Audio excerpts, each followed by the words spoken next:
Bon, c'est un geste que nous saluons à sa juste valeur. Et en tant que représentant aussi du maire, je salue cette belle initiative qui a été peut-être l'œuvre d'une de nos consoeurs qui habite à Guinaw Rail et qui a peut-être essayé de démarcher jusqu'à ce que l'association Alaska vienne nous rendre visite et appuyer aussi l'école de Guinaw Rail qui est une des deux écoles dont nous disposons. Donc c'est un geste que nous saluons et au nom de toute la population de Guinaw Rail et au nom du maire, vraiment nous saluons ce geste-là.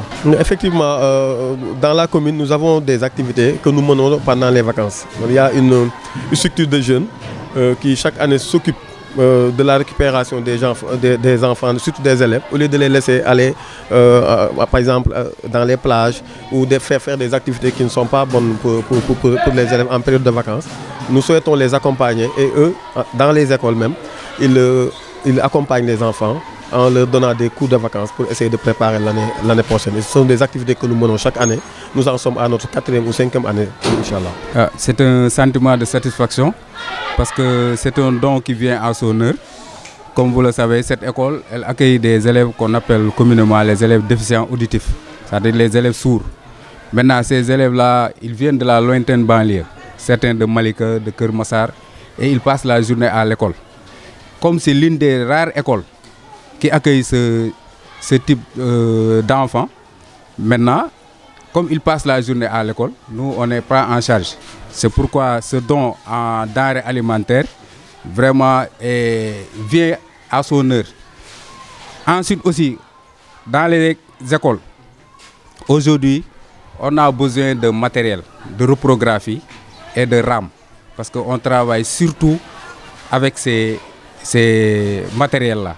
Et Alasko Koika nous a aussi gratifié de ce don-là. C'est pourquoi je dis que vraiment nous exprimons nos vifs remerciements à cette association-là.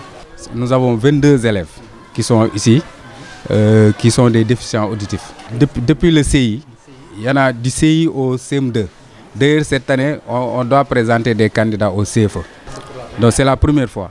C'est la première fois qu'on présente des candidats EDA, donc élèves déficients auditifs, au CM2. Mais on les met dans la même classe. Ils sont traités au même pied d'égalité.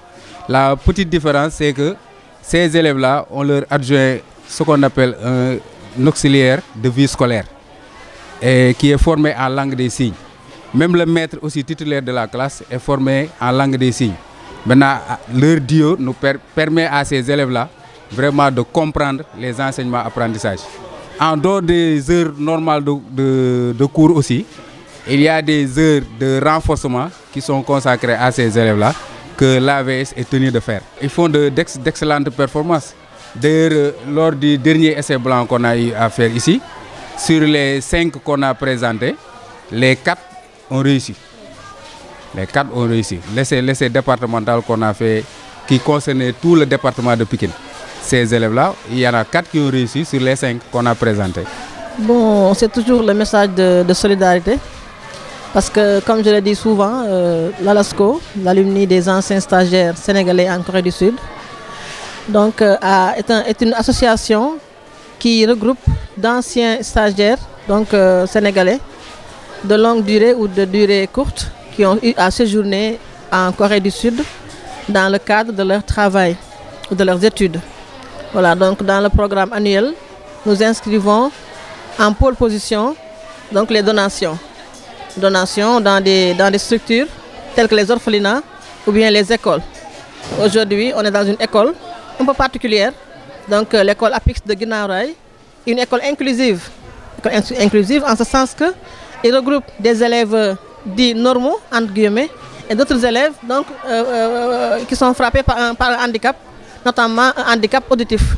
Et ils réussissent quand même à mettre ensemble ces élèves-là et à tirer des résultats.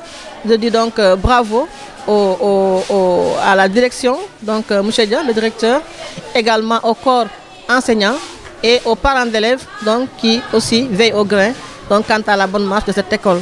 Bon, étant donné que c'est une école qui fonctionne un peu en demi-pensionnat, les élèves mangent ici à midi, donc nous avons jugé nécessaire, sous la suggestion de la direction, d'apporter des denrées alimentaires des denrées alimentaires et qui sont faits de riz, d'huile, de sucre, de lait, donc d'oignons, d'ail, etc. Et sur le plan également administratif, on nous a sollicité par rapport à une imprimante que nous avons offerte donc à l'école et également à des rames de papier. Mais ce don est modique. On aurait vraiment voulu apporter plus que ça. Et notamment, je pense que dans les années à venir, nous allons faire mieux et plus que ce que nous avons fait aujourd'hui.